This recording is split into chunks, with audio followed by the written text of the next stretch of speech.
Hello, my name is Kristian. And I'm Ilmari. Today we are talking about one of the most famous and scariest serial killers in history, the Zodiac killer. His case has been unsolved for more than 50 years. The Zodiac killer is like a villain from a movie. He didn't just kill people, but he also teased the public and the police by sending strange letters and secret codes. This case is like a video game to police, which makes it one of the most interesting unsolved crimes ever.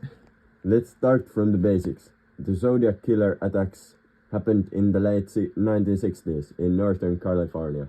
His confirmed attacks happened between 1968 and 1969. But he kept sending creepy letters to newspapers until 1974.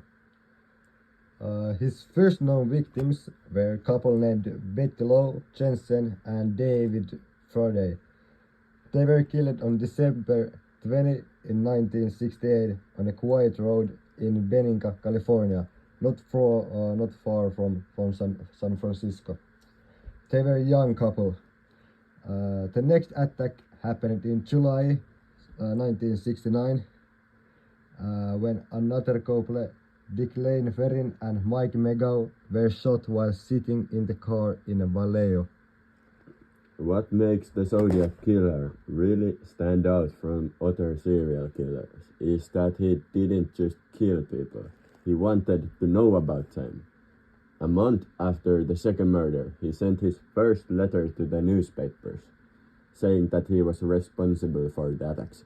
He even included a puzzle that he said would reveal his true identity. Kristian, why do you think these letters were so scary? The letters were terrifying because they showed how smart he was. He didn't seem to care about the lives he took. He was more interested in playing games with everyone. The puzzle he sent were a big part of the game. He claimed that if people could solve them, they could learn his identity. But there's the crazy part. Only one of the 4 big surfers have been solved, and it took over 50 years for that to happen. The 340 character Chipher wasn't cracked until 2020. It is unbelievable that even after all these years, there are still pieces of Zodiac's puzzles that remain a mystery. And what is worse is how much he enjoyed making people afraid. After sending his letter, he even threatened to kill more people if the newspapers didn't publish his puzzle. Right. He wasn't just a killer, he was a master manipulator. Another attack that stands out was in September 1969, when he targeted Brian Hartnell and Cecilia Shepherd. Unlike the other attacks, this one wasn't done with a gun. The Zodiac tied both up victims and stabbed them repeatedly. Brian, the male, survived, but Cecilia sadly passed away on the murder. And that was the attack where the Zodiac left his signature, right? He drew a circle with a cross onto the victim's car door. That symbol became one of the most famous things in history and almost like his own brand of fear. Yes, and now it's forever linked with his crimes.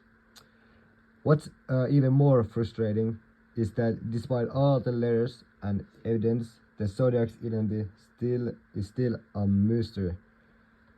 There were several suspects over the years, like Arthur Lengt Allen, but no one was officially charged with the Zodiac's murders. Arthur Lake Allen was the main suspect for many people.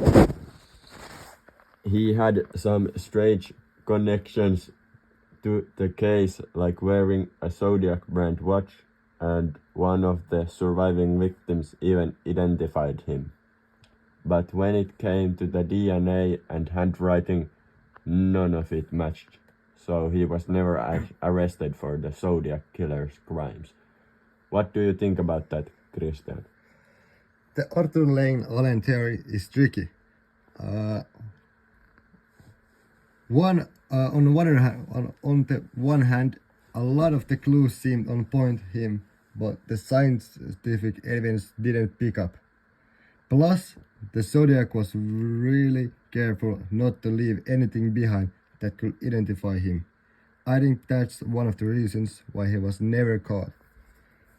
He knew how to cover his track. And that is why the Zodiac is so scary still today. He wasn't just a killer, he was a manipulator and he outsmarted everyone. He sent at least 20 letters over the years and was always taunting the police and the public. And unlike other serial killers, we still don't know why he did it. Was it for fame or was he just enjoying the chaos? That's the thing, his motives were never clear. He didn't follow typical patterns like other killers. The randomness of the victims and the cold emotionless way he described his crimes makes it even harder to understand. I think that's why people are still fascinated by him all these years later.